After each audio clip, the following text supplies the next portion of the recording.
Good morning. It is 8 a.m. on Friday morning, and I wanted to give an update about last night before I head out today. So last night I went out with the clients and the production company to this fancy dinner that had like 15 or 14 courses or some shit like that. It was called The Experience, and it was actually an experience. It was great. I felt bougie as fuck. But then after dinner, the client wanted to go out drinking at the rooftop of our hotel, so I basically had to go ahead and drink and mingle with them until midnight. As an introvert and as an old lady on the inside, I'm pretty much ready to go to bed by 8 p.m. The thing about work trips is that half of it is actually doing the work, and then the other half is having to establish client relationships and having to network with other people and having to be the social butterfly and be extroverted. So that's kind of been an interesting juggle for me. And it's also something that our main character in King of Scars has to do quite a lot. So after I went back to my hotel room around midnight, I showered and then I tried to squeeze in a bit of more reading. I only read 3 chapters last night before I kind of just knocked out. So I am on page 416 now. I have 100 more pages to go. In the chapters that I read last night, we find out a little bit more about Zoya's past. To be honest, it felt like it kind of came out of nowhere. Like all of a sudden we jumped back into her whole childhood, but I didn't really mind it that much because I'm welcoming the development of Zoya's character and learning more about her. But to be perfectly honest, it feels like a different character compared to the Grisha trilogy. From what I remember in the Grisha books, she acted a lot more juvenile and immature, and it's kind of weird to see this more mature, serious character in this book, knowing her background story now. But I guess you can't really rewrite a book that you already wrote in the past, and I think Leigh Bardugo is trying to salvage what she can. So I didn't really mind it that much. I welcomed the development, and I'm also welcoming any development of the friendship between Zoya and Nikolai. It's been interesting reading Nikolai's story while I'm also on this work trip because I can kind of see parallels between him and what I am having to do this week. I think one of the interesting parts about Nikolai is that he is multifaceted and he has many sides to him that he shows depending on the people that he's with. I know this is a stretch, but for the sake of connecting reading and my life together, I'm gonna say that for work, I feel like I do the same thing. And I guess in life in general, like I feel like on YouTube in this video, I present myself as a much more low-key, introverted kind of person. And when I went out last night for drinks and for eating with the client and with the production company, I feel like I have to put on this act where I am no longer this 24-year-old who is very scrappy and misses her flight and tries to get her shit together. I have to present myself as someone who already has their shit together. And not only do I have to present myself as a smart person, but I also have to try to be likable and witty. And I think that's something that Nikolai has to do a lot. He's known for being this charismatic, witty, sharp-tongued person who jokes around, and that's part of his charm. That's part of the act that he puts up. I'm not saying that I'm Nikolai because he's like a whole nother level, but I very much am aware of how when I am going out with these people, I have to make sure to say these funny jokes. I have to make sure that I am also likable and witty. In King of Scars, Nikolai has to deal with a lot of inner personal demons that he has to keep at bay because there's no room for fear. He doesn't have enough room on his plate to show that kind of vulnerability. And for me, I kind of relate to that whenever I go on these work trips. It's an interesting dichotomy because I still feel very much like a 24-year-old who doesn't know what the hell she's doing. But when I go out there on the photo shoot, I have no time to worry about whether I look stupid or not. I literally have to bullshit my way through and do the best that I can to make sure that the shit gets done and that I do my job. And I like doing those things. It feels like I'm an actress. Again, to relate it to this book, it feels like I'm putting on the role of Nikolai, but on the inside, I'm like Alina. Oh my god, the more I think about it, the more the parallels are so true. She's like this girl who is way too young to be in this role, and she has to do all this decision making, and people have to follow her even though she's a fucking idiot. I really am Alina. Holy shit. All right, let's go.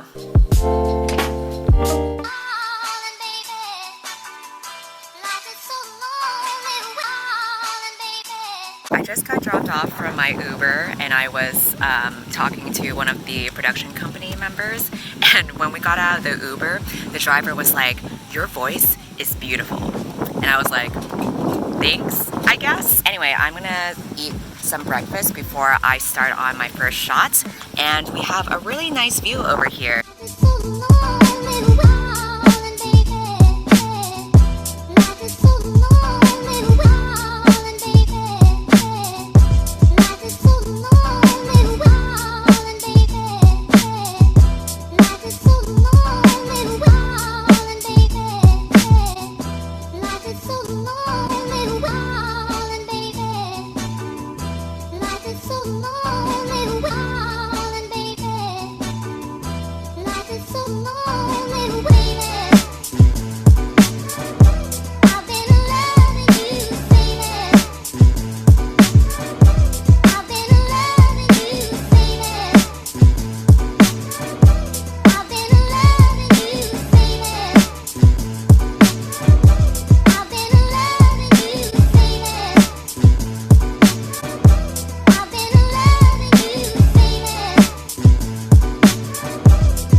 Wrapping up day one of shooting, and now we are gonna eat at this fancy steak restaurant.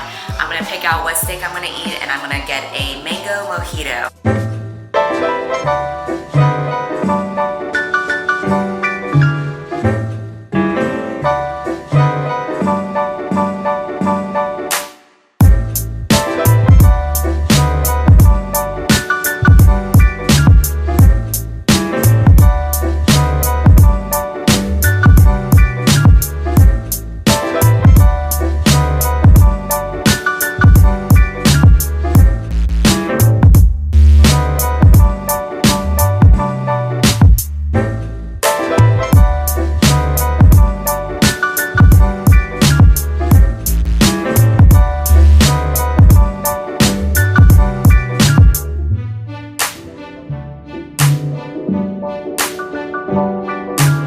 Hello, I am back from dinner and drinks with the client, and we also had some time to walk around Miami for a little bit and see what nightlife was like. So it's almost midnight right now and I'm fucking tired, and I'm even more tired just thinking about how we have to wake up at 6 a.m. tomorrow. And oh yeah, the photo shoot for today was the first day and it actually was not that bad.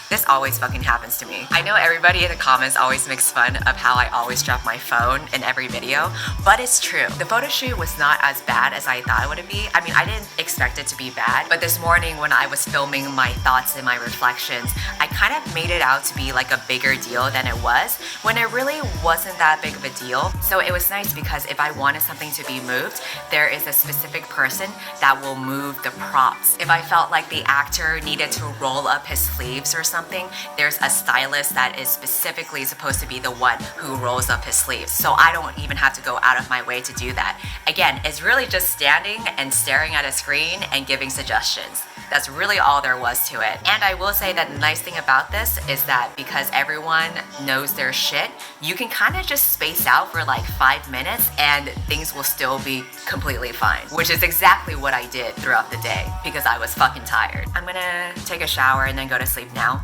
Bye.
See ya.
I actually think I'm getting sick. I feel my throat being scratchy and I've been sniffling all day and I'm just so exhausted. My voice is more nasally than usual. I just feel sick. So, Jesus, take the wheel. I'm gonna try to fucking get through this shit. I know the shoot is gonna be fine and that everything will look great. I just am so tired. I can't wait to pass out. But I know that after the shoot is over, I still have to socialize with the client and the production company.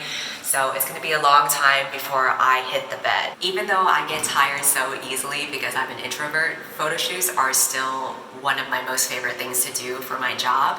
So I definitely am not complaining at all. I'm just being a loser.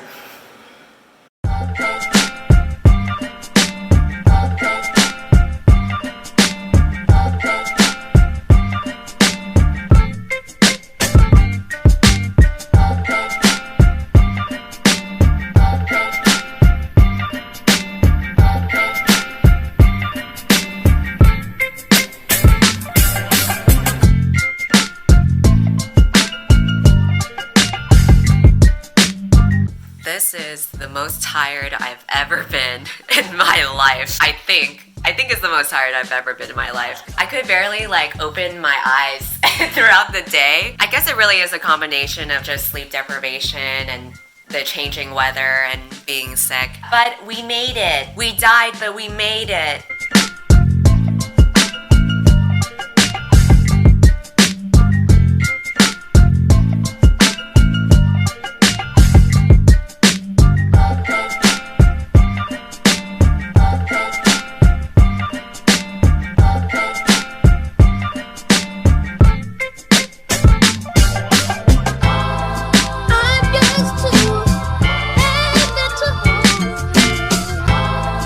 I'm used to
Home at last. At least this is kind of home for now. Hello, darkness, my old friend. Now time to die.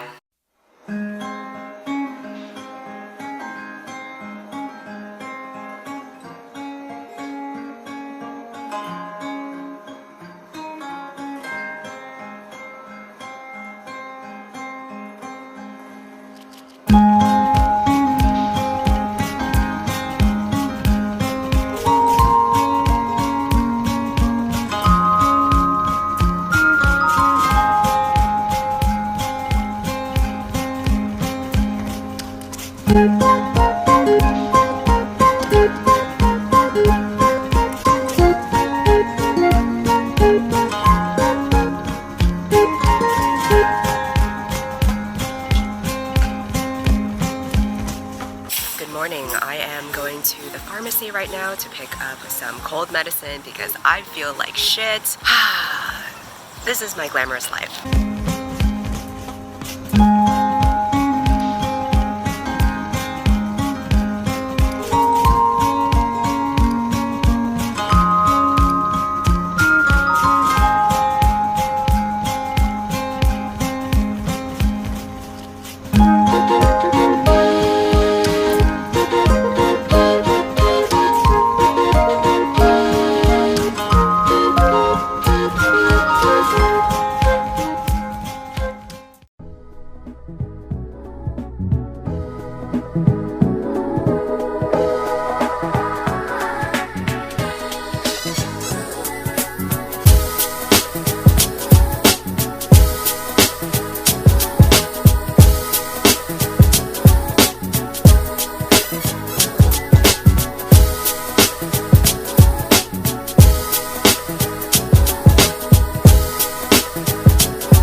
It is 1 a.m. Our plane just landed and I am now waiting for my suitcase to arrive, and I am tired as fuck. Guess what the cherry on top is? I have to go back to work tomorrow morning. Fantastic. I think I had a fever throughout the day and my throat was constricting so much that it felt like I wanted to throw up, but I didn't.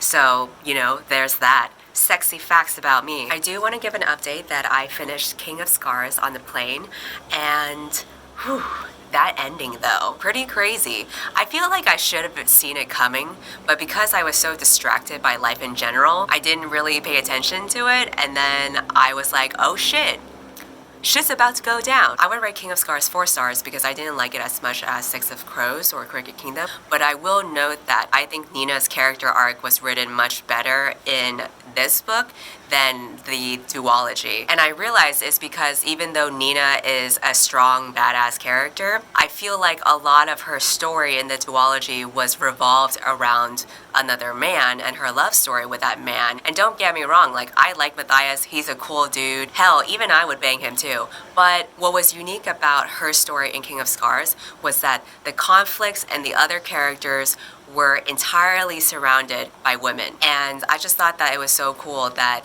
her cause that she's fighting for is about saving women as well. I just come to appreciate Nina a lot more in this book and admired her bravery. I think she really had her time to shine in this book. Zoya and Nikolai also were pretty solid characters. There were some parts about their character development that I feel like were kind of contrived towards the end, especially when you read like Nikolai's inner monologue with the demons.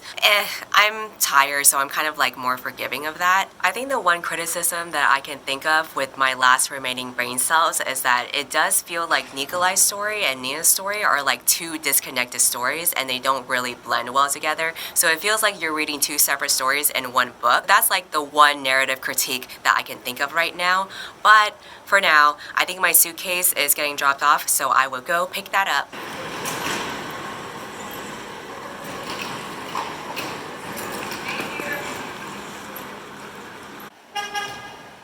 Well, it is now almost 2 a.m. and I'm finally home. Dude, look at how many fucking tissues I have in my pockets.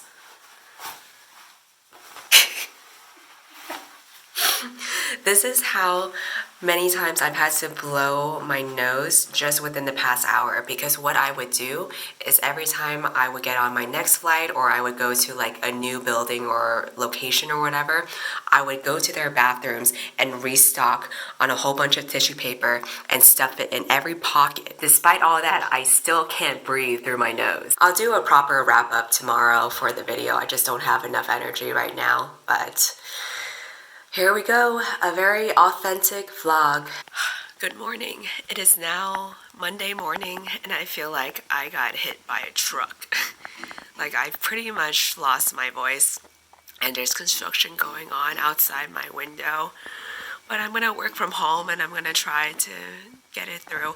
Dude, I sound so pathetic right now, it's crazy. This is like the most sick I've ever been in a long time. And I swear, like usually work trips, I'm totally fine. I feel like I'm the type of person who has more stamina than the average person, so I don't know why this specific work trip was so difficult for me. But the photo shoot went well. It's just a shame that I couldn't enjoy Miami as much as I could because I got sick. Also, if you hear truck beeping noises and hammers banging in the background, that's just the construction outside the window. But yeah, anyway, I'm gonna go ahead and open my laptop and try to work. I do want to film like a proper wrap-up video, but I don't know if I can today because I'm just so fucking tired. But yeah, there will be a proper wrap-up. I just need to fucking get my shit together. Gonna try to power through. Goodbye. Fuck.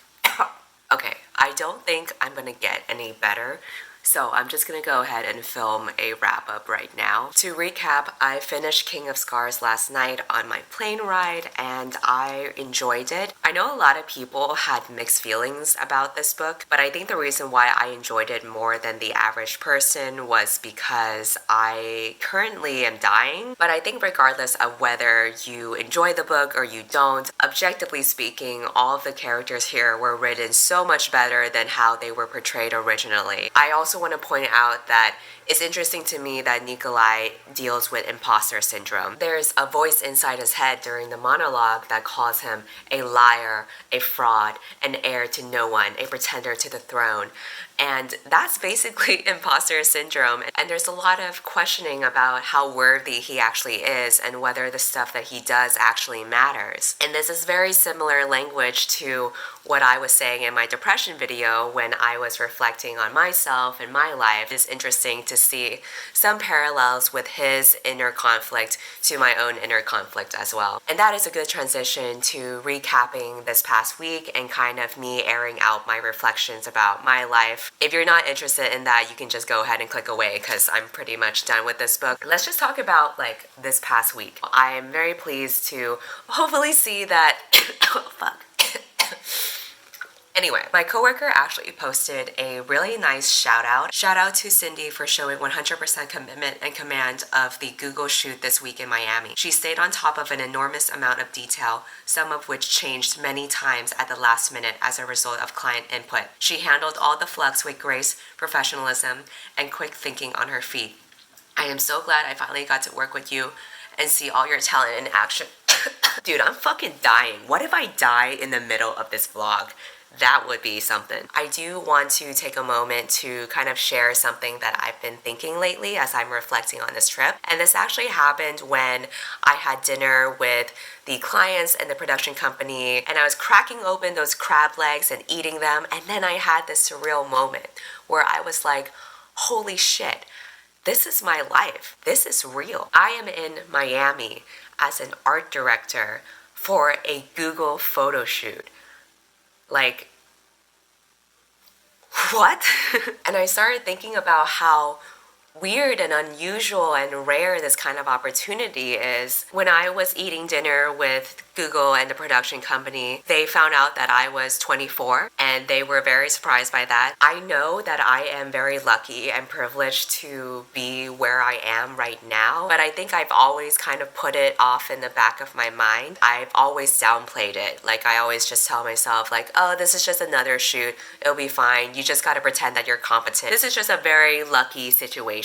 And this is the kind of talk that I've been giving myself, and I don't know why my brain is like that. It feels like I'm kind of afraid to be proud of anything that I do. And I think this habit is kind of reveled because it's seen as being humble. But I don't really think it's being seen as humble. I just think it's my depression being a stupid bitch. Ever since I posted that depression video, I have been trying to be more aware of the way that I talk to myself and the way that I perceive things, and trying to be more kind to myself. I don't know if I'm making any sense or if I'm just rambling, but the point is, even though it feels very, very, very, very weird for me to just take a moment to acknowledge this, I want to do that for the sake of self-improvement. I am proud, I guess. I'm proud of myself for how far I've come. I've worked my ass off to get to where I am now, and yes, a lot of it does have to do with luck and timing, but I don't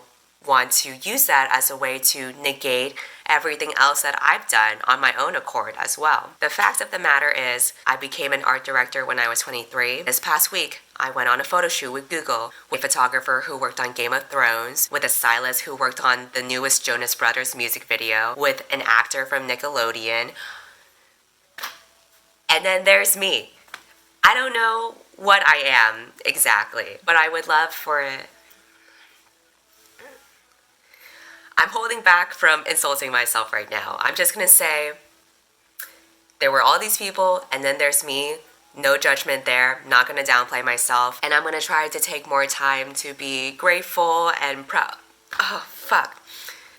I'm gonna take more time to be grateful and proud and cognizant of the situations that I'm in and the circumstances that I'm in and the privileges and the opportunities that I've been afforded. If I spend my whole life downplaying myself, that's just not how I should live life. I need to be better at taking pride in myself and holding myself up higher. I don't know if I'm making any sense. Maybe I'm just fucking delirious. The moral of the story is, just like Nikolai, I have been dealing with imposter syndrome for a very long time.